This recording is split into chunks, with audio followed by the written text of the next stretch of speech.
Hello there everybody, and welcome to episode 1 of my tutorial series for Songs of SYX version 66. While I'm recording this, you need to opt into the beta on Steam by right-clicking the game and going into Properties and selecting the v66 beta there. This is going to be a complete guide through all the things in the game, which will be done in a Let's Play presentation, because there are tons of things that work towards each other and are interconnected that it is basically impossible to explain the game in its full wealth differently. At least for me it is. So, if you come from previous tutorial series or previous versions, 66 has a different logistics system, a much more fleshed out late game with empire building, now with technologies, and a lot of other cool little things that are way too much to add into. I'm going to go now into the first game, and we're going to create the world together. If you come from previous tutorial series, I can only say I've learned a few things and I'm eager to share since the last of the series there. Okay, so random game is where you can select your own sandbox. I'll leave all the settings on default. You can make it easier for yourself if you notice that some mechanic is really bothering you, or make it harder if you feel the game is too easy for you. The scripts here are just random things that can happen. You can activate or deactivate them. We're going to have a vanilla default run in this game because, well, that's just what we want to go for. I'm going to play the humans for this run. As they are moderately challenging, they showcase a species which has clear advantages and disadvantages.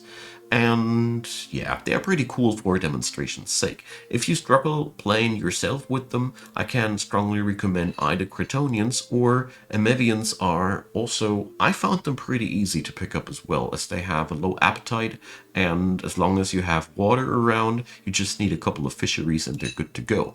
Now, humans on the other hand are good at science, farming, and they learn fast. They are bad at being upright citizens that don't do criminality, and they also suffer from insanity more often. They're also difficult to please, and they're not too nice fighters. So we're going to work with that. Like I said, clear advantages and disadvantages. You can add in any of the other species during your personal run. It's just the species that you're starting with. Afterwards, we're picking up which title we want to activate. These titles are achievements that you collect during the game, and then you can activate them for permanent bonuses. We're going to play without them because we're doing a tutorial series, so I'm guessing you would be starting out without these as well. Now, we are going to choose now the world. You can select from some prefabricated things like Europe and other land shapes, or you stay random. I would recommend that one. The seed doesn't play that much of an active role. I would share a seed, but well, I'll show you why in a minute, why it's really not worth. You can here define if you want to have a hotter or a colder world, which is pretty interesting if you are into a specific roleplay idea. We're going to generate a standard world though here, and as you can see, we have now a world map at our hands. Up here we can regenerate the world if we don't like it, and I'll click that once to give you an idea of why seed sharing feels so, well, pointless. As you can see here, I really don't know where the similarities would be between these, but I haven't found them yet.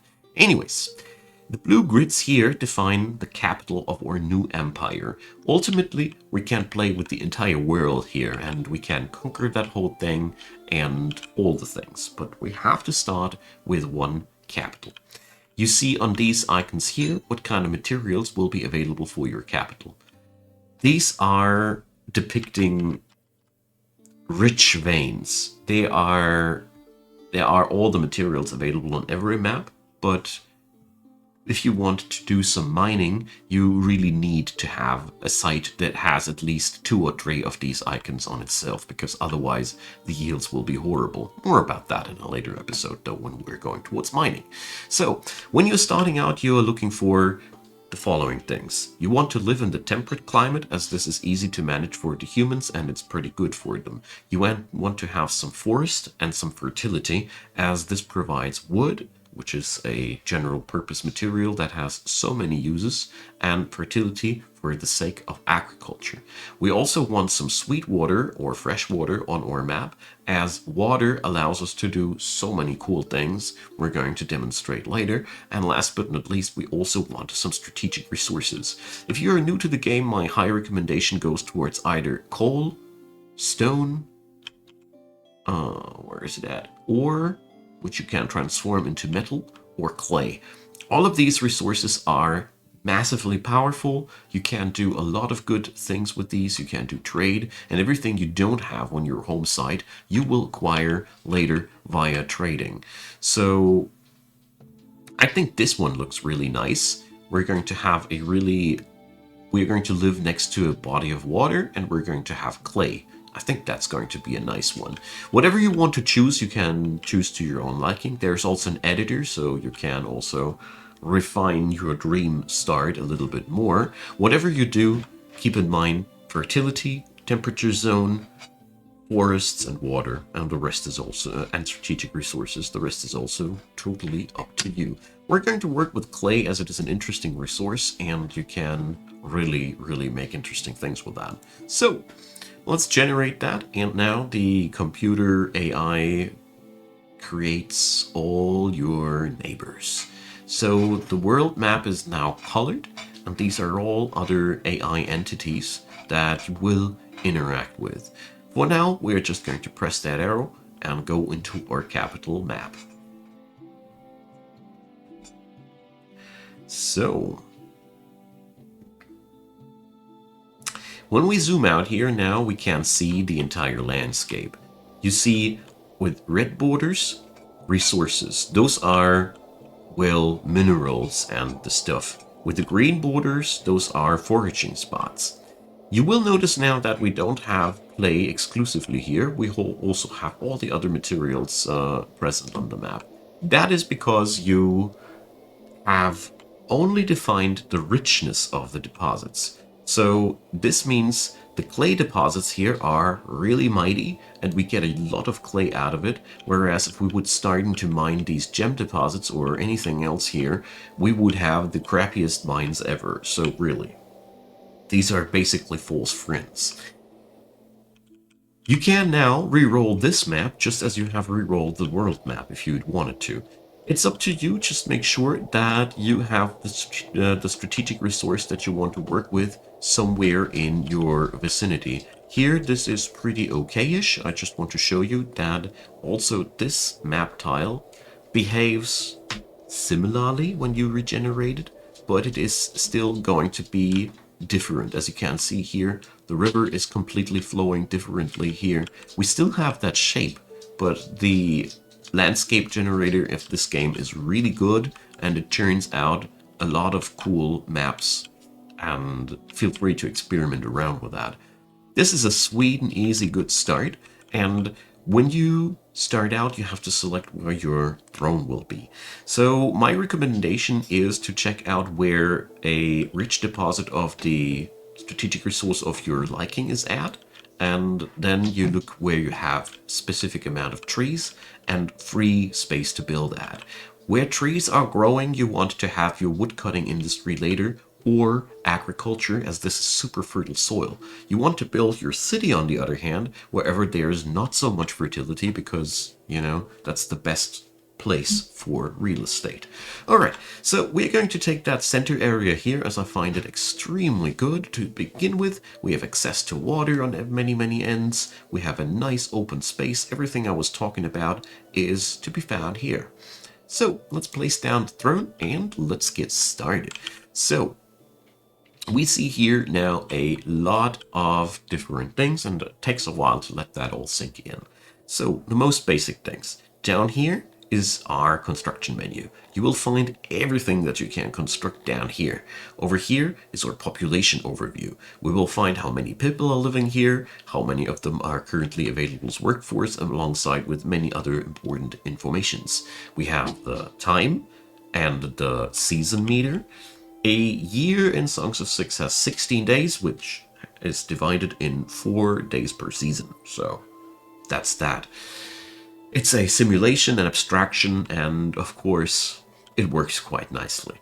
So, you have no time pressure though, that's pretty important to say. Over here we have tech and money and enemies, but that's another day's business. And over here we have our population divided in their different cultures. So while we see here only the entire number, here we can see how the total population is divided by species. Here's our stockpiles. It's all 0 currently because the game only counts things in this screen if they are stored properly in a warehouse. Currently we have only some trash lying in front of our throne. That is not exactly what counts as a warehouse. So, over here obviously we have the minimap, and these buttons here, you can ignore them mostly because these all interact with the larger scale world map, and it'll take a while until we get there.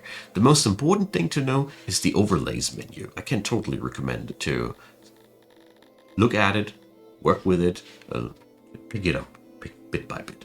So one really useful thing to note here is the fertility base. So here you can see how fertile the soil is. And this place, as you can see, we have crazy fertility everywhere. So we basically have a hard time finding spots that are not too fertile.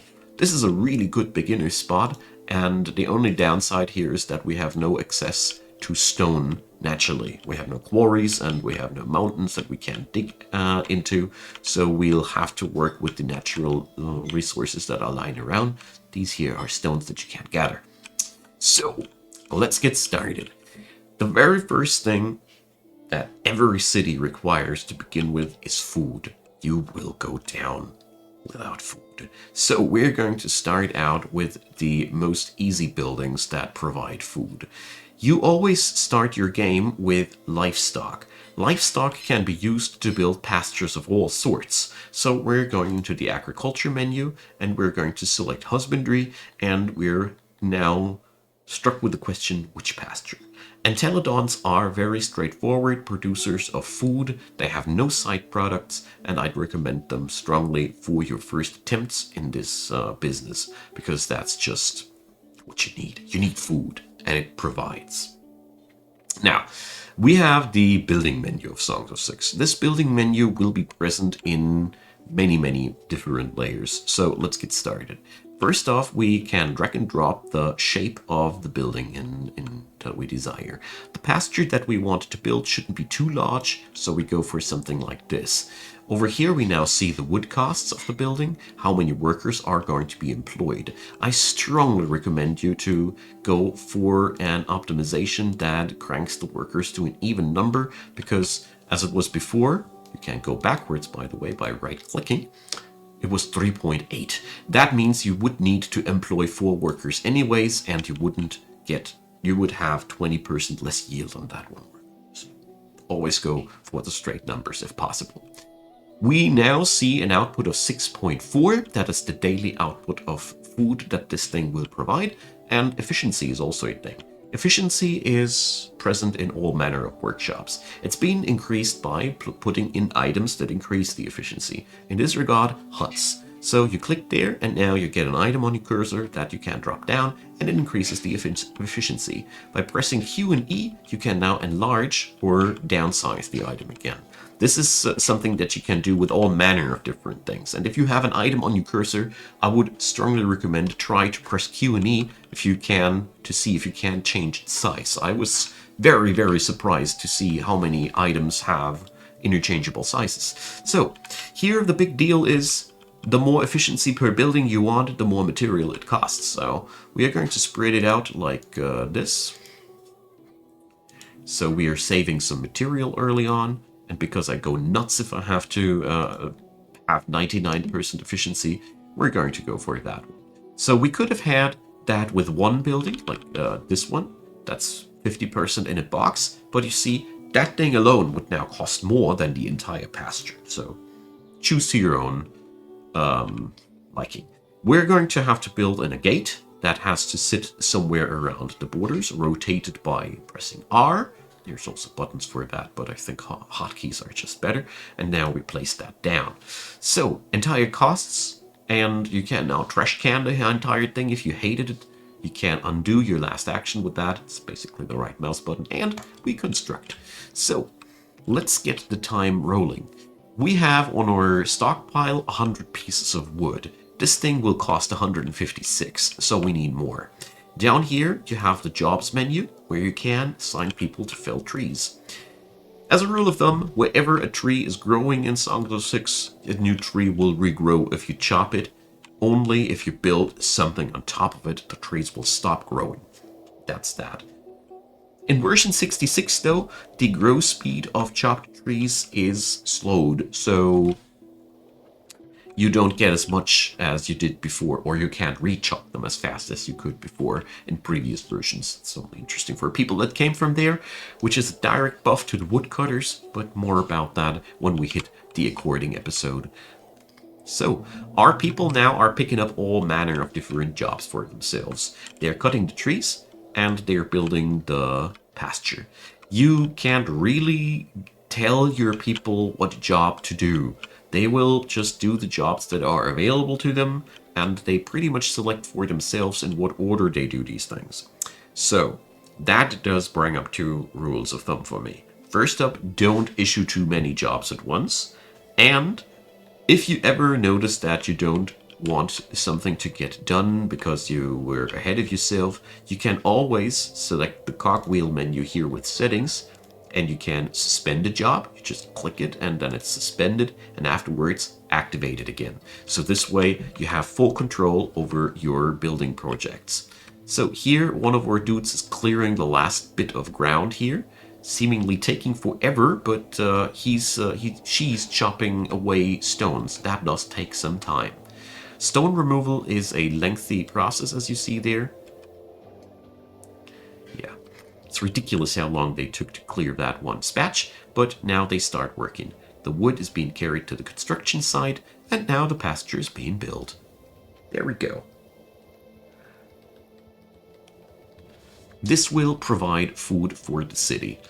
Food is always the very, very first metric that you should care about, because no other thing makes your people go against you faster than running out of food. I mean, it's quite relatable after all, but yeah, that's why it's important.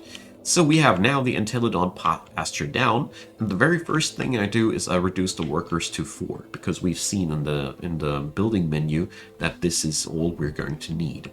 So the workers will now go there, pick up their job, transport the livestock boxes in there, and fill this with animals, and then we can see how much of a production we will get together.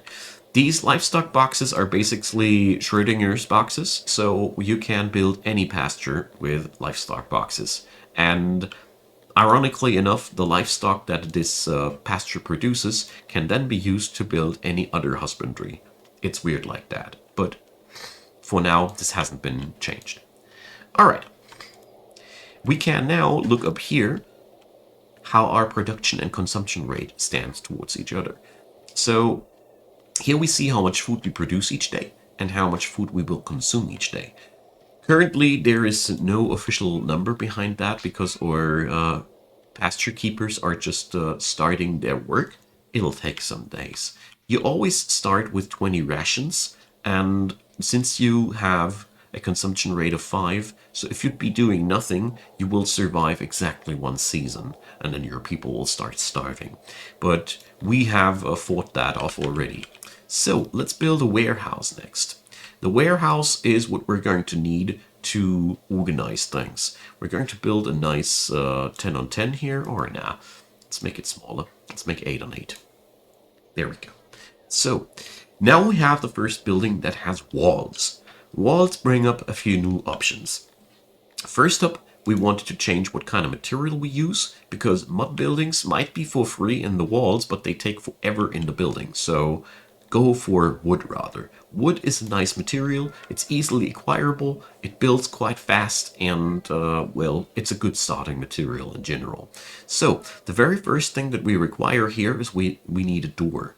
So we select here the doorways, and we select these 2 globs here, because I'm a sucker for symmetry. Yeah, that goes right. Next thing, we place down crates. These produce storage. Here again, Q and E makes them larger or smaller. When you check them out, you see that they have these arrows around them. This depicts that the block itself must be accessible from any one of these four sides, otherwise the building will reject it. So you can see here that we can't place another set of boxes anymore, because then the access to these tiles would be blocked and the game knows that out. Also, isolation. What is this? So if we start building more and more doors in here, the isolation will drop. Basically, that means the building will degrade faster.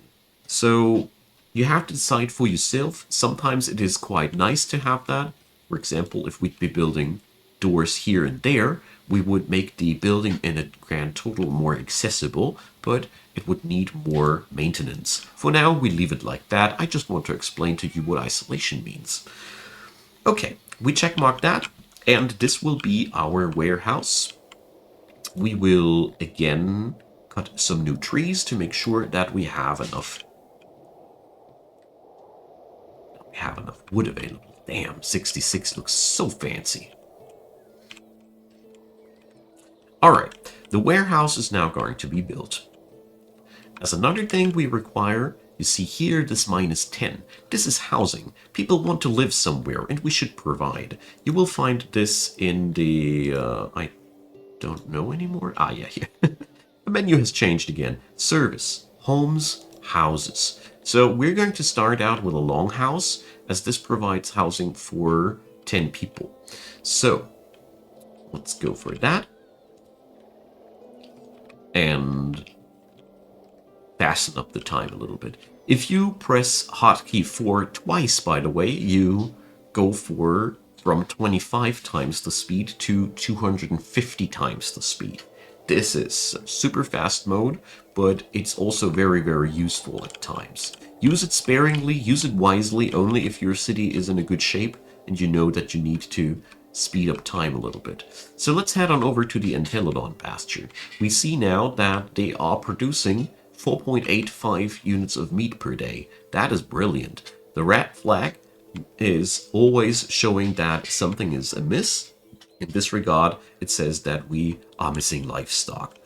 This is not so much of a big deal, as we are producing daily new livestock, and we will be filling in the new daily produced livestock into these. The red exclamation marks that keep flashing up on the building sites, by the way, are a warning that you currently don't have enough building material for the project in question.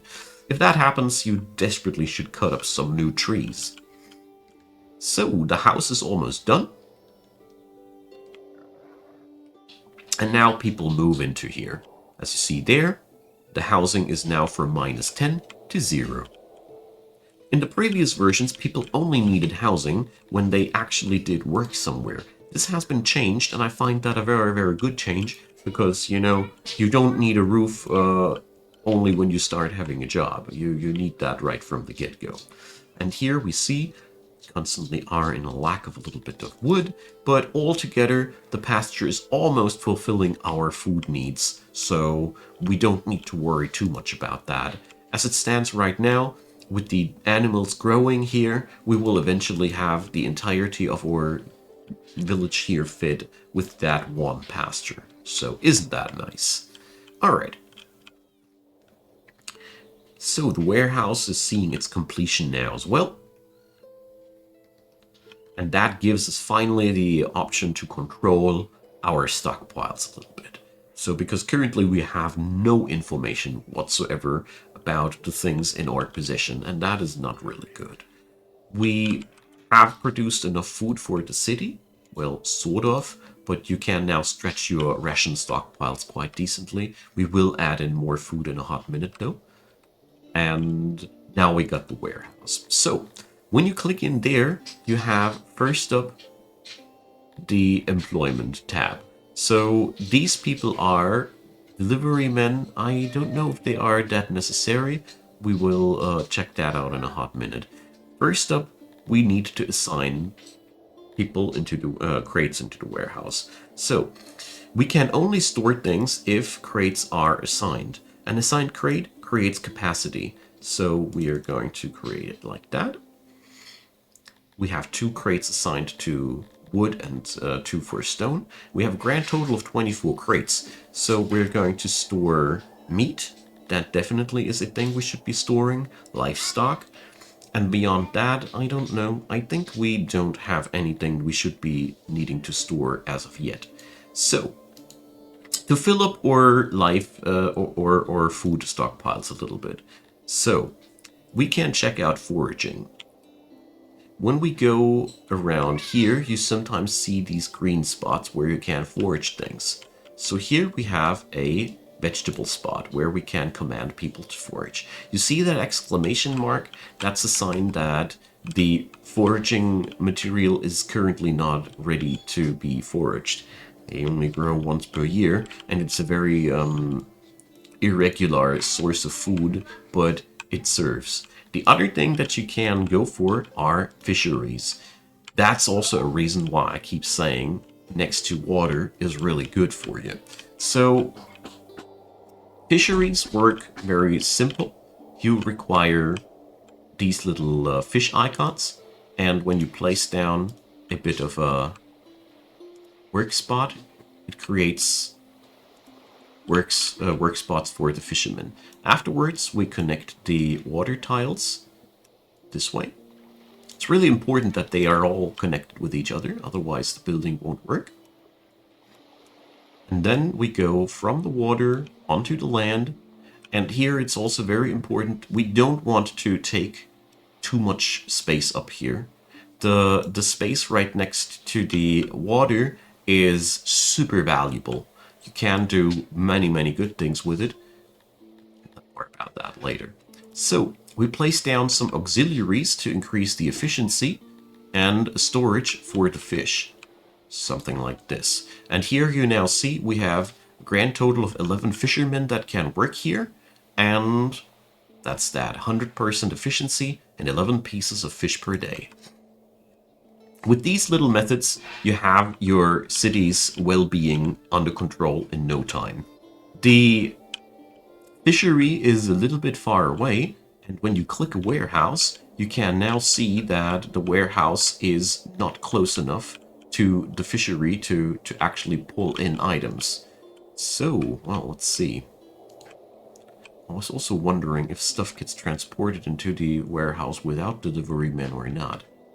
Meant to try that out, but well, we'll see about that. This building will take a little bit of time to be constructed, but since we have a pretty steady production of food here for ourselves, we are on a good spot. We're going to have to assign somebody in there, right? Seems so. This logistics part has been changed a bit, so I still have to experiment here and there. But once you have employed a delivery man, you see that they start carrying things inside of the warehouse. That's just what we want to see. All right.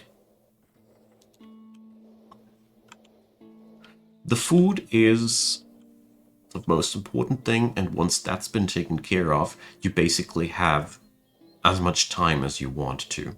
We're going to have to wait until the fishery has been constructed, obviously, and we're going to have to build another warehouse up here for the sake of transportations. So, if you hold down left shift and click, you can place down a direct copy of a building, and that's what we're going to do. But just like I said, we're here going to suspend the job. Here we go. They're going to build the walls of that thing now, but besides that, this job will then be suspended until further notice. The warehouses are really useful, easy to build, and well, nowadays we need more warehouses than we needed before. 66 has changed a couple of things in this regard. Now then, this is the end of today's episode. We're now going to have to wait until the fishery back here has been cleared, but once that's all that all has happened, we're in a good spot to continue building this city. Next episode, I will start talking about services and immigration of people, but I wanted to make sure to get you on a basis after the first episode that gives you the longevity that you need, that you basically can now go and experiment on your own, because as soon as you have enough food together, well, there's plenty of things to go wrong, but, well, one of them you have already ruled out. So, drop me your comments down below, leave me a thumbs up, consider subscribing, and check out the description box. I have put down the playlist link for this tutorial series down there, and yeah, that's all I have to say for now. Have a good one. See you all in the next episode. Bye bye.